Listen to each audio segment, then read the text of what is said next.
Khudiram Bose central কলেজে তৃণমূল ছাত্র পরিষদের ধর্ণা কর্মসূচি। মুখ্যমন্ত্রী তথা তৃণমূল নেত্রী মমতা বন্দ্যোপাধ্যায় বুধবার ছাত্র সমাবেশ থেকে সংগঠনকে একাধিক নির্দেশ দিয়েছিলেন। তার মধ্যে অন্যতম আজ কলেজ এবং বিশ্ববিদ্যালয় আরজিকর মেডিকেল কলেজ ও হাসপাতালের ঘটনায় দোষীদের ফাঁসির সাজার দাবিতে তৃণমূল ছাত্র সংগঠনের আন্দোলন। সেই মতোই আজ তৃণমূল ছাত্র পরিষদের একাধিক কর্মসূচি চলছে রাজ্য জুড়ে। ঠিক সেই মোতাবেকই তৃণমূল ছাত্র পরিষদের সভাপতি ত্রিনঙ্কর ভট্টাচার্য ক্ষুদিরাম বোস সেন্ট্রাল কলেজে আজ এই বিক্ষোভ সমাবেশে সামিল হন।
দিন পার হয়ে গেছে, তারপরেও কেন সিবিআই দোষীদের শাস্তি দিতে পারছে না, তার দাবিতেই তারা এই ধর্ণার কর্মসূচি পালন করেন।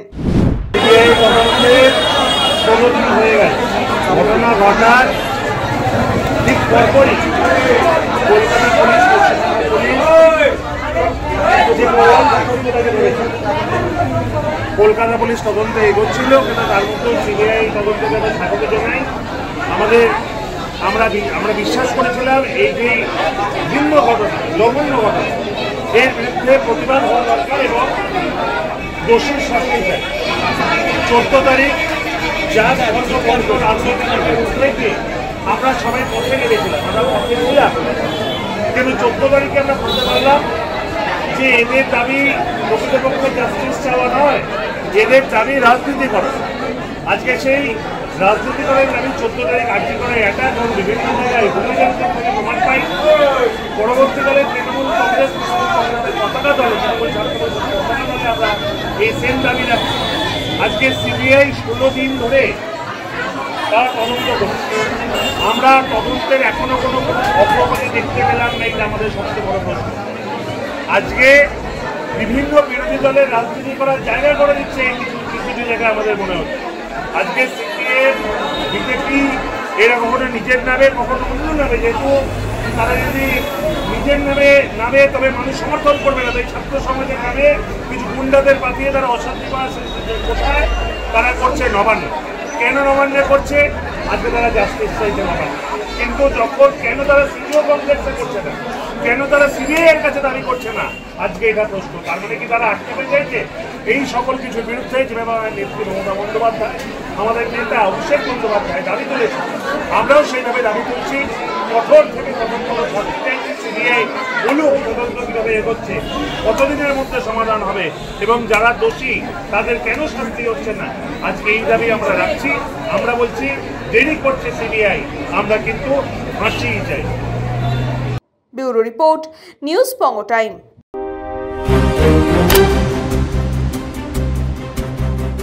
আস্থা পলিক্লিনিক ও ডায়াগনস্টিক সেন্টার, এক ছাদের তলায় বিশিষ্ট চিকিৎসকদের চিকিৎসা পরিষেবা পেতে আজই আসুন আস্থা পলিক্লিনিক ও ডায়াগনস্টিক সেন্টারে। আমাদের ঠিকানা নোনা চন্দনপুকুর, চ্যাটার্জিপাড়া। আমাদের যোগাযোগ নম্বর 7003758330। फास्ट मूविंग वर्ल्ड में वही आगे है जिसके पास है स्पीड, जैसे मेघबाला ब्रॉडबैंड। सही स्पीड, सही पहचान। सो अगर कांस्टेंट फास्ट स्पीड चाहिए तो ले आइए Meghbala broadband. New Shatarupa one stop solution for your smart choice. এখানে সকল প্রকার ব্র্যান্ডেড কোম্পানির TV, fridge, mobile, computer, laptop, sound system এবং মোবাইল ও কম্পিউটার অ্যাক্সেসরিজ সঠিক মূল্যে বিক্রয় করা হয়। প্রতিটি কেনাকাটায় আকর্ষণীয় ছাড় এবং নিশ্চিত উপহার। ঠিকানা ইন্দ্রলোক সোদপুর কলকাতা 110 এবং Muragachha Sodepur Kolkata 111। Animesh Suzuki, BT road, Agarpara. Motorcycle মানে সুজুকি। মোটরসাইকেল সেল এবং সার্ভিস করানো হয় অত্যাধুনিক যন্ত্রের মাধ্যমে। এখানে অত্যাধুনিক মডেলের বিভিন্ন গাড়ি পাওয়া যায়। পাবেন Suzuki Hayabusa, Suzuki Gixxer, Suzuki Bergman, Suzuki access 125 এবং সাথে সার্ভিস সেন্টারের সমস্ত সুবিধা। আমাদের শাখা আগরপাড়া ব্যারাকপুর ভিআইপি তে। সকলকে সাদর আমন্ত্রণ। ওম সাই ব্যাংকুয়েট অ্যান্ড গেস্ট হাউস। আপনার পরিবারের যে কোনো সামাজিক অনুষ্ঠানের জন্য আসুন ওম সাই ব্যাংকুয়েট অ্যান্ড গেস্ট হাউসে। এই অঞ্চলের সবচেয়ে বড় সেরা ব্যাংকুয়েট। সিজন টাইমের ভিড় এড়াতে এখনই বুকিং করুন। আমাদের ঠিকানা ডাক্তার গোপাল চ্যাটার্জি রোড, সোদপুর, গির্জা। আমাদের যোগাযোগ নম্বর 9051714263।